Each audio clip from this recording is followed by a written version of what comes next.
A ver, gent, nos trobam així a la iglesia de Sant Esteban de Malla. Ara entrarem al seu interior, on nos aguarda Santiago Alesanco i Roser, lo qual nos explicaran una mica el contingut de cada capella. No sé si me veu bé així. Vale. Pues bueno, entrarem.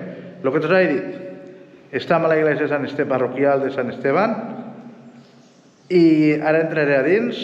Està Roser i Santiago Alesanco i nos explicaran una mica el tema de cada capella. Santiago, dis-nos bé hasta on podia arribar la primera. La primera arriba hasta allí on estava abans el púlpit, que són les columnes primeres, que ja se veuen que són d'un altre, que són d'un altre tipus. I van eixamplar i van fer la cúpula, les sacristies i la part de l'altar. La part de detrás. Que mira, sí que ho he trobat, lo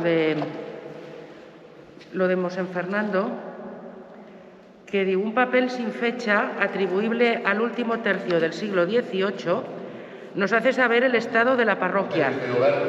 Nada halagüeño por aquellos días. Dice el párroco al ayuntamiento que la iglesia, y ahora fique comillas, es pequeña, derrotada, sucia, ruinosa, impropia de una villa como Maella, que no cabe en ella la mitad del pueblo y que desmontado el campanario pequeño quedaba el grande con muchos riesgos, que en decretos de santa visita antiguos y modernos se había ordenado alargar el templo por la parte posterior y hasta había un diseño del padre Atanasio hecho con este intento. O sigui, parlam del 18.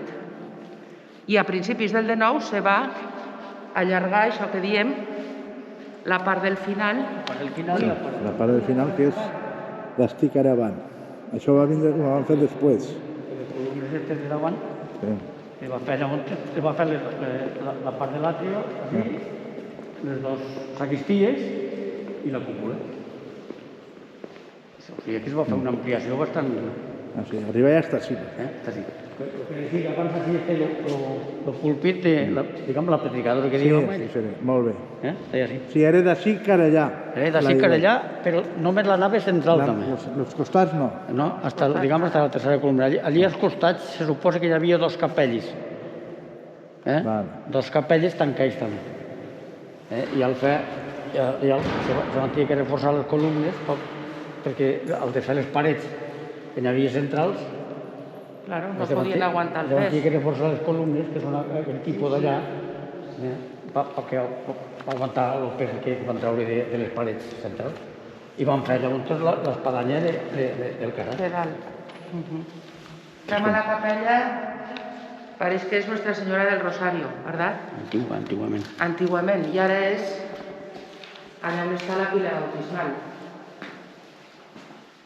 La pila que és, bueno, ja ho sabeu tots, Siglo XIV-XV. enorme, això, mira, veus siglos, 14 i 15. Un metro 40 aproximat d'altura. I l'embocadura, metro 40 de anchura i 1 metro d'altura. Això diu. Que és enorme. I que vindrà a pesar més de 2.000 quilos, segons diu Mosén Fernando. Mosén Fernando, que és el que va fer la documentació? El que va fer, el llibret este, que hi ha molta gent que el coneix, l'exaltació de la parròquia, i és un dels que va replegar més material. A veure, allí què se veu? Una mà? Que n'hi ha 4 en... Així, Santiago, que se veu la mà, aquí una fals, en aquell d'allà, la fals i en estos dos d'ací. Que també se suposa que ell també a Pedro de Llaunança. Se diu que podia ser la capella d'una cofradia de labradors de Llaucoll. Assenyala firme. José Gumín, 1955. Y este, si enfoques lo curioso de la pintura... Lo curioso es lo de la corbata, claro. Que Santiago dirà... No, no te curioso, yo... Aquella hora Este quadro representa també molt a gent de la vila, que també moltes cares i mans diuen que eren d'algun de la vila. Podria representar algun personatge en aquell moment de la vila. Podria ser. Un modernisme dins de l'antiguitat. Perquè així també se veu la figura d'una dona. Sí. Hosti. Una xiqueta com si anava a batear. Sí, allà era un xiquet. Sí, com si anava a batear el xiquet. Igual que baten a Jesucristo, pues donde la d'això, que això era un bautisme també per un tipus més modern. Més que no altres, clar. Pues bueno, ja heu donat una La certa... part de dalt és preciosa, La cruceria, sí. És preciosa. És que tot això és tipus gòtic, tot. La base romànica, no? La romànica no s'ha consultat.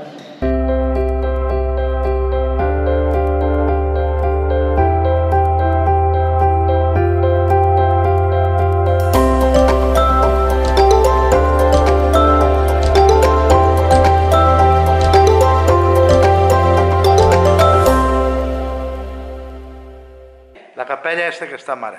La Virgen del Pilar. A la Virgen del Pilar. Vale. On parleu d'una família, en concret esteu nomenant...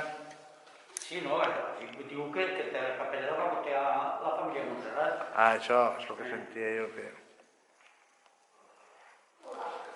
Que van ser realment els grans propietaris del castell. Los Montserrat. Los angelotes... Els angelotes que també estan a dalt al castell.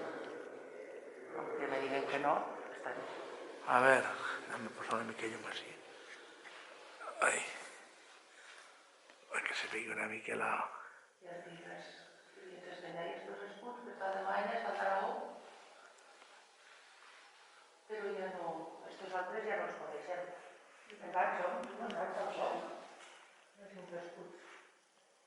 Que potser si van ser els Montserrat els que eren allòs, potser podríem guardar la família d'ells, l'escut de la família o alguna cosa.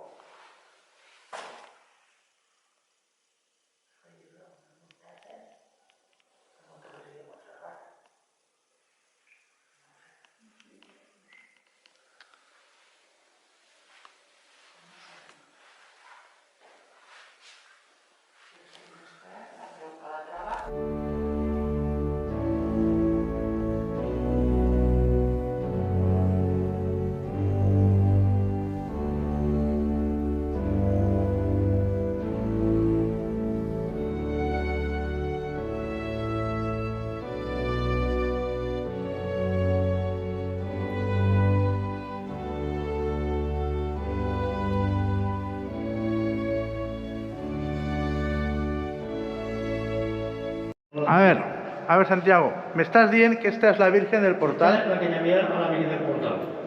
Vale, la que hi havia on? La capella és la Virgen del Portal. Està a la capella abans. Però està molt deteriorada i la van tenir que restaurar. I aquesta restauració la va fer Eduardo la Casa. Este va estar hasta 1998. Això. 1998, ja fa dies.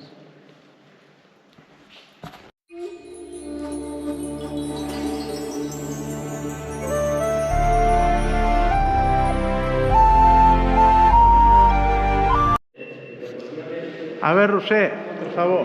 Esta Virgen me diu que es la de Santa Susana. Vale. I esta on pertany? Així a Maelle, o sigui, pertany a la iglesia o la ficau així i després la... No sé si m'explico. Hi ha altres que hi ha sants que es canvieu de puesto. No sé són elles. Quan el fet entre alguns d'ells i se fa el professor, els patrons. Que això ara antiguament era una altra capella, no era la, per exemple, aquesta música. Vale. Allò era una, i això era una altra, un altaret, i així un altre. Quan se va fer l'ampliació. Vale. Sant Esteban allà al temps? Sí. Que este retablo lo va a cedir la diócesis de Logroño. La importancia. Perquè era de la vila de la Diablema d'Ebro.